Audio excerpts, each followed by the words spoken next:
Hello everyone, perkenalkan nama lengkap saya Saferiana Bahi dengan NIM 19010600088 dari Prodi Pendidikan Kimia. Pada kesempatan ini saya akan menjelaskan secara singkat materi mengenai logam golongan 11. Nah, logam golongan 11 ini terdiri dari 3 unsur kimia. Yang pertama, tembaga, yang kedua, perak, dan yang ketiga adalah emas. Tembaga, perak, dan emas sering disebut sebagai logam mata uang karena ketiganya merupakan bahan utama untuk pembuatan mata uang logam. Adapun 4 alasan utamanya yaitu: yang pertama, ketiga logam ini terdapat langsung sebagai logamnya. Yang kedua, bersifat dapat ditempa sehingga mudah dibentuk sebagai desain yang dikehendaki. Yang ketiga, bersifat tidak reaktif secara kimiawi dan menjadi sangat berharga, khususnya karena kelimpahan yang sangat jarang untuk perak dan emas. Dan yang keempat, kelimpahan ketiga unsur ini dalam kerak bumi. Yang pertama adalah tembaga. Tembaga atau koper adalah salah satu unsur logam berbentuk kristal dengan warna kemerahan dengan nama kimia kumpur dilambangkan dengan Cu. Tembaga merupakan logam transisi golongan 1B yang memiliki nomor atom 29 dan berat atom 63,55 gram per mol. Tembaga di alam banyak ditemukan dalam bentuk persenyawaan atau sebagai senyawa padat dalam bentuk mineral. Yang berikut adalah sifat kimia logam tembaga adalah sebagai berikut. Yang pertama, tembaga merupakan unsur yang relatif, tidak reaktif sehingga tahan terhadap korosi. Yang kedua, pada udara yang lembab, permukaan tembaga ditutupi oleh suatu lapisan yang berwarna hijau yang menarik dari tembaga karbonat basah CuOH 2 kali CO3. Yang berikut, pada suhu sekitar 300 derajat Celcius, tembaga dapat bereaksi dengan oksigen membentuk CuO yang berwarna hitam, sedangkan pada suhu yang lebih tinggi sekitar 1000 derajat Celcius akan terbentuk tembaga 1 oksida Cu2O yang berwarna merah. Yang berikut, tembaga tidak diserang oleh air ataupun uap air dan asam-asam non-oksidator encer seperti HCl encer dan H2SO4 encer, tetapi HCl pekat dan mendidih menyerang logam tembaga dan membebaskan gas hidrogen.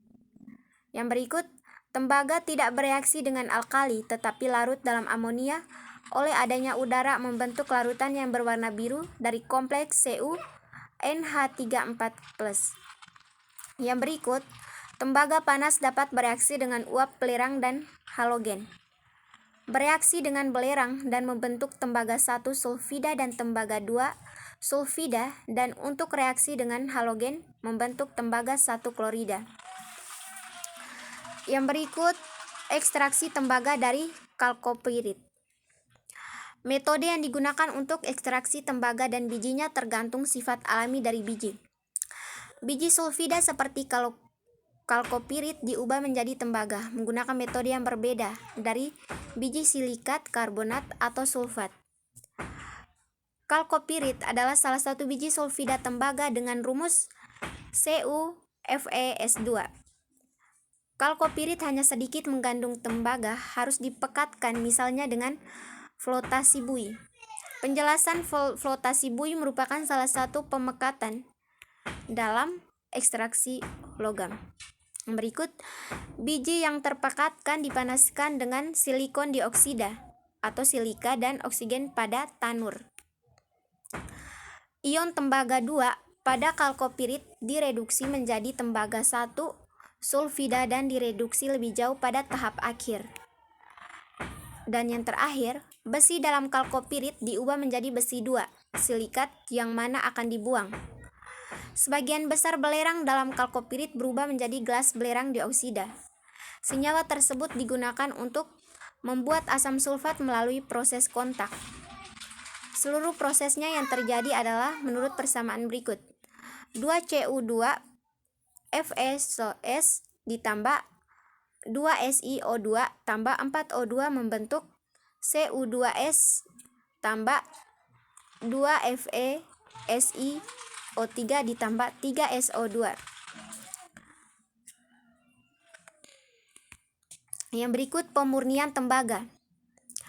Tembaga yang dihasilkan melalui ekstraksi dari biji sulfida masih belum murni. Pertama, tembaga tersebut dibersihkan dari belerang yang tersisa, kemudian dipasang sebagai anoda untuk tujuan pemurnian dengan elektrolisis.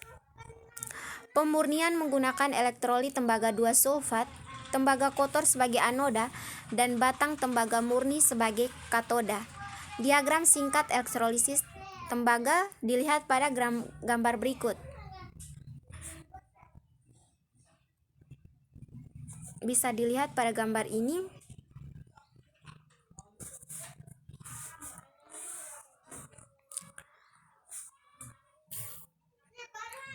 Pada katoda, ion tembaga 2 diubah menjadi tembaga Cu12 ditambah 2 elektron min membentuk Cu solid. Pada anoda, tembaga diubah menjadi larutan sebagai ion tembaga 2.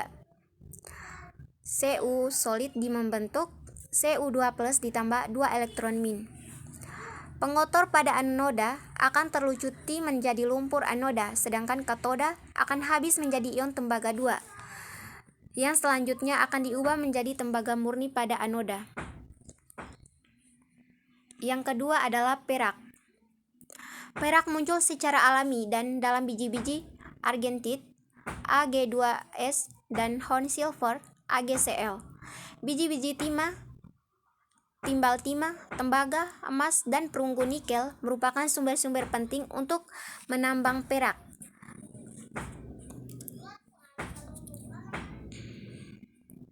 Yang pertama, perak juga dapat diambil dalam proses pemurnian tembaga secara elektrolisis. Perak yang dijual secara komersil mengandung setidaknya 99,9% perak. Perak murni dengan kandungan 99,999% juga tersedia secara komersil. Yang berikut, perak murni memiliki warna putih yang terang. Unsur ini sedikit lebih keras dibanding emas dan sangat lunak dan mudah dibentuk. Terkalahkannya hanya oleh emas dan mungkin palladium. Perak murni memiliki konduktivitas kalor dan listrik yang sangat tinggi di antara semua logam dan memiliki resistansi kontak yang sangat kecil.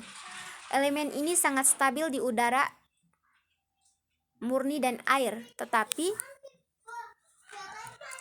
langsung ternoda ketika diekspos pada ozon, hidrogen sulfida atau udara yang mengandung belerang. Yang berikut emas. Emas merupakan logam yang bersifat lunak dan mudah ditempa. Emas terbentuk dari proses magmatisme atau pengkonsentrasian di permukaan bumi. Mineral emas terdiri dari emas natif, elektrum, emas telurida, sejumlah paduan unsur-unsur belerang, antimon, dan selenium. Emas dipergunakan sebagai standar keuangan, perhiasan, dan elektronik. Sekian penjelasan singkat dari saya. Terima kasih.